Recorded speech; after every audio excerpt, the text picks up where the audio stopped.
Hello friends, Radhe Radhe, Hare Krishna. Welcome back to my channel. तो friends, आज हम बात करेंगे माघ माह के शुक्ल पक्ष की दसवीं तिथि के बारे में।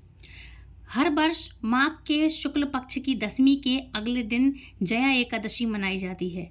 इस दिन भगवान विष्णु की पूजा अर्चना की जाती है, साथ ही भगवान विष्णु का सुमिरन किया जाता है। इस तिथि पर भगवान विष्णु के निमित्त व्रत रखा जाता है। शास्त्रों में एकादशी व्रत के पुण्य फल का वर्णन है। इस व्रत के पुण्य प्रताप से साधक के सकल मनोरथ यथाशीघ्र ही सिद्ध हो जाते हैं। मतलब किसी की कोई भी इच्छाएं हो, समस्त इच्छाएं पूर्ण हो जाती हैं। साथ ही मृत्यु लोक में सभी प्रकार के सांसारिक सुखों की भी प्राप्ति होती है। वैष्णव समाज के अनुयायी मतलब वैष्णव जन जो हैं वो एकादशी का व्रत उत्सव की तरह मनाते हैं। तो आइए जानते हैं आज की हम इस वीडियो में शुभ मुहूर्त क्या है, पारण समय क्या है, पूजा की विधि क्या है और कथा कैसी है। इसकी कथा भी हम सुनेंगे। तो सबसे पहले हम बात कर लेंगे पंचांग के अनुसार माघ मास के शुक्ल पक्ष की एकादशी तिथि। इसकी शुरुआत होगी 7 फरवरी को रात को 9:26 पर। वहीं जया एकादशी का समापन 8 फरवरी को रात 8:15 पर होगा। सनातन धर्म में सूर्योदय से तिथि की गणना की जाती है और उसके लिए 8 फरवरी को जया एकादशी मनाई जाएगी। मतलब एक सूर्योदय से लेकर के दूसरे सूर्योदय तक ये रहती है और फिर सूर्योदय के बाद जब हम पूजा करते हैं उसके बाद हम समय के अनुसार पारण करते हैं। तो 8 फरवरी को जया एकादशी मनाई जाएगी। साधक 8 फरवरी के दिन व्रत रखें और अपनी सुविधा के अनुसार समय पर लक्ष्मी नारायण जी की आप पूजा कर सकते हैं। जब जहाँ जैसा आपको सूर्योदय के साथ आपका टाइम हो, आप नहाने का टाइम किसी किसी का अलग होता है, तो आप अपने टाइम के अनुसार आप पूजा करें। सूर्योदय का समय रहेगा सुबह 7:05 से लेकर के 5 मिनट तक रहेगा। सूर्यास्त का समय रहेगा 6:06 पर। चंद्रोदय का दोपहर का समय रहेगा, मतलब चंद्रोदय दोपहर का जो 1:50 पर। और चंद्र अस्त का समय रहेगा सुबह 4:44 पर। ब्रह्म मुहूर्त रहेगा सुबह 5:21 से लेकर के 6:13 तक। विजय मुहूर्त रहेगा दोपहर का 2:26 से लेकर के 3:10 तक। गोधूली बेला का मुहूर्त रहेगा शाम को 6:04 से लेकर के 6:30 पर। और निशिता मुहूर्त रहेगा रात्रि को 12:09 से लेकर के 1:01 तक। इस तरह के जो कुछ मुहूर्त हैं, इस तरह से आप अपने समय अनुसार आपको जब जैसी सुविधा हो इस तरह से आपके लिए इस समय आपको पूजा जरूर से कर लेनी चाहिए। अब बात करते हैं इस दिन क्या ना करें। तो देखो, मैंने हर वीडियो में बताया है इस दिन आपको तुलसी दल नहीं तोड़ना है। सुबह जल्दी उठकर स्नान इत्यादि कर लें आप अपना। उसके बाद मंदिर की साफ सफाई करें, घी का दिया प्रज्वलित करें। उसके बाद आप जब दिया जलाएंगे तो फिर आप संकल्प लें। बिना पूजा के लिए अगर आप व्रत रख रहे हैं तो बिना संकल्प के कोई भी पूजा अधूरी मानी जाती है, इसलिए आप संकल्प लें। और एकादशी का अगर आप व्रत कर रहे हैं या जो नहीं भी करते हैं तो वो कथा ज़रूर से पढ़ें, पूजा करें। और जो व्रत करते हैं तो इसका संकल्प लें। और आप अगर नहाने कहीं तीर्थ स्थान पे गए हैं या कहीं नदी है तो वहाँ नहाएं, नहीं तो कुछ शुद्ध ड्रॉप्स हैं जो ये मैं बता दे रही हूँ कि जो शुद्ध ड्रॉप्स की बूंदें होती हैं, गंगा जल है, नर्मदा जल है, जो भी जल आपके घर में अवेलेबल है, संगम का जल है, आप अपने घर में ही नहा लें, उससे शुभ होता है। और एक तीर्थ के बराबर एक फल मिलता है ना। आज के दिन तुलसी दल ना तोड़ें। तुलसी दल आज के दिन नहीं तोड़ते, ना तुलसी को छूते हैं। माँ तुलसी की पूजा करते हैं लेकिन तुलसी दल ना तोड़ते हैं ना छूते हैं। फिर क्या करें, तुलसी दल के बिना तो भोग भी नहीं लगता। तो 1-2 दिन पहले से आप तुलसी दल तोड़ लें, ये कभी बासी नहीं होती। आज के दिन बाल नहीं धोना चाहिए, शेविंग कटिंग्स वगैरह नहीं करानी चाहिए, नील्स वगैरह नहीं काटना चाहिए, चाहे वो लेडीज़ हो चाहे जेंट्स हो। ब्रह्मचर्य का आपको पालन करना चाहिए। दसवीं तिथि के दिन आपको एक समय भोजन करना चाहिए और वो भी आपको बिना लहसुन प्याज का हो तो बहुत अच्छा है। और अगर आपके यहाँ लहसुन प्याज डल गया है तो सुबह ही करें। चावल ना खाएं शाम के टाइम, ना ही भोजन करें। इस दिन भोजन नहीं करते हैं एक दिन पहले से तो आप सुबह टाइम भोजन कर सकते हैं, लेकिन चावल अगर हो सके तो ना खाएं और सात्विक भोजन खाएं। तो फिर और चीज़ों की तो आप छोड़ ही दीजिए, है ना।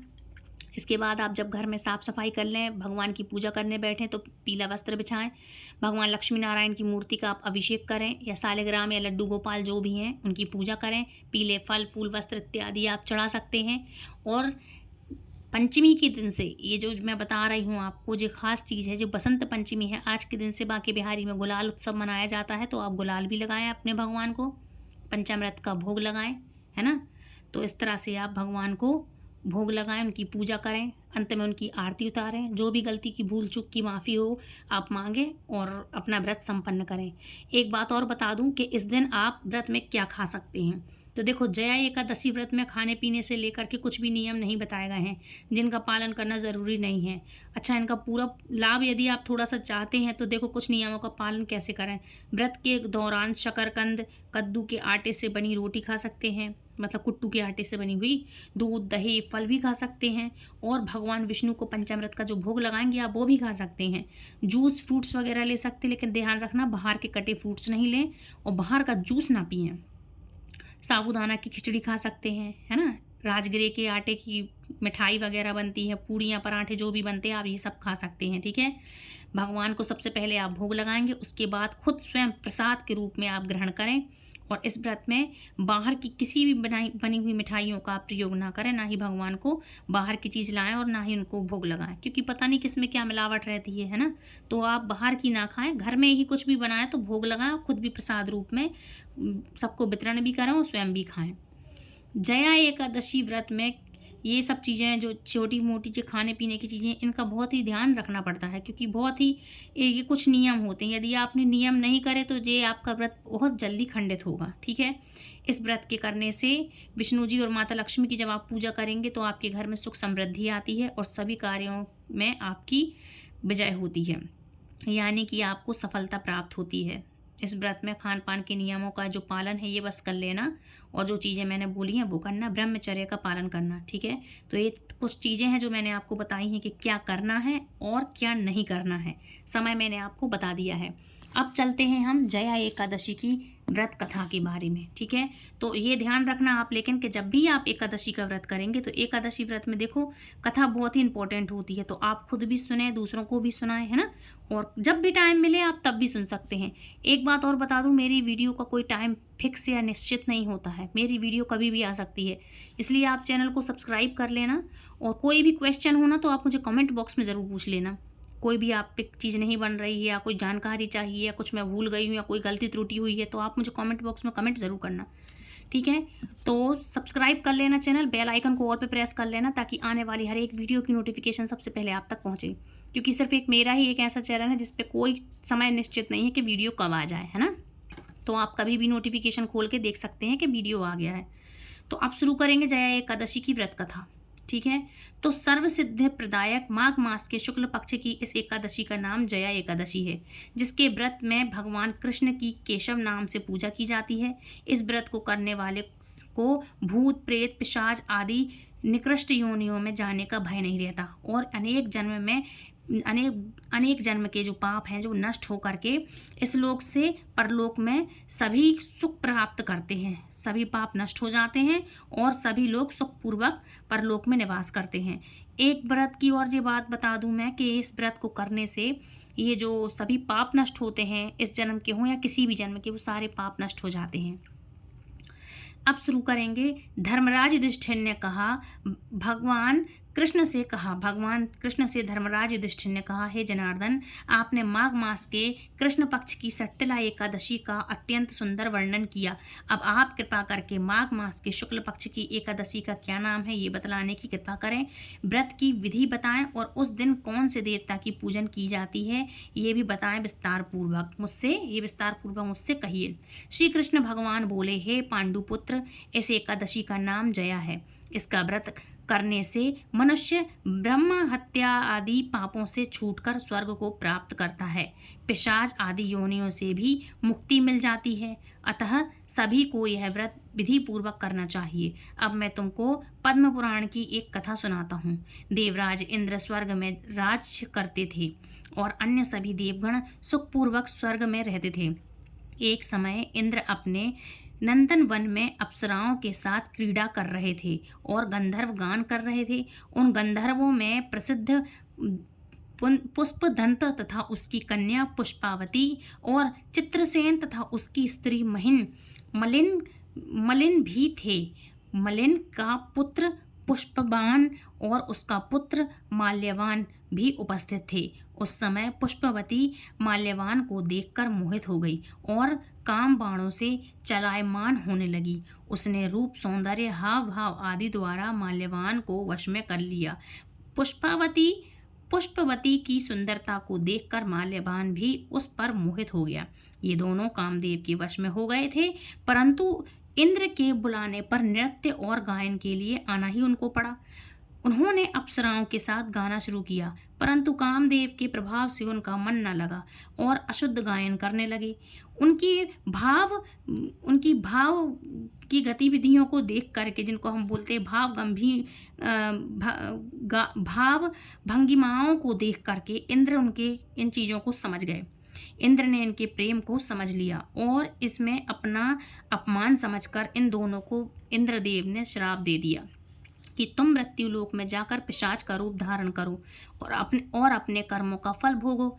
इंद्र का श्राप सुनकर ये दोनों अत्यंत दुखी हुए और हिमालय पर्वत पर पिशाच बनकर अपना जीवन व्यतीत करने लगे। रात दिन में उन्हें एक क्षण भी निद्रा नहीं आती थी। उस स्थान पर अत्यंत सर्दी थी, उसके दांत सर्दी से कटकटा रहे थे। एक दिन पिशाच ने अपनी पत्नी स्त्री से कहा, ना मालूम होने के कारण मतलब पूछा, क्या मालूम हमने पिछले जन्म में ऐसे कौन से पाप किए हैं जिससे हमें इतनी दुखदाई यह पिशाच की योनि प्राप्त हुई है। देवयोग से एक दिन माघ मास के शुक्ल पक्ष की जया एकादशी आ गई और उस दिन से दोनों ने उस दिन कुछ भी नहीं भोजन किया, उसी दिन एकादशी के दिन, और ना कोई पाप कर्म भी किया। वे दोनों अत्यंत दुखी मन से पीपल के वृक्ष के नीचे बैठे रहे। जब सूर्य नारायण अस्ताचल को चले गए, तब रात्रि भर इन दोनों को सर्दी के कारण निंद्रा भी नहीं आई। दूसरे दिन प्रातः काल होते ही इस व्रत और रात्रि जागरण के प्रभाव से इसकी पिशाच देह छूट गई और अत्यंत सुंदर वस्त्रों तथा आभूषणों से अलंकृत होकर दोनों ने स्वर्गलोक को प्रस्थान किया। उस समय आकाश में देवगण तथा गंधर्व उनकी स्तुति तथा पुष्प वर्षा करने लगे। स्वर्ग में जाकर उन दोनों ने देवराज इंद्र को प्रणाम किया और इंद्र ने इनको उनके प्रथम रूप में देखकर अत्यंत चकित होकर पूछा, तुमने अपनी पिशाच योनि से किस प्रकार छुटकारा पाया? सब हाल बतलाओ।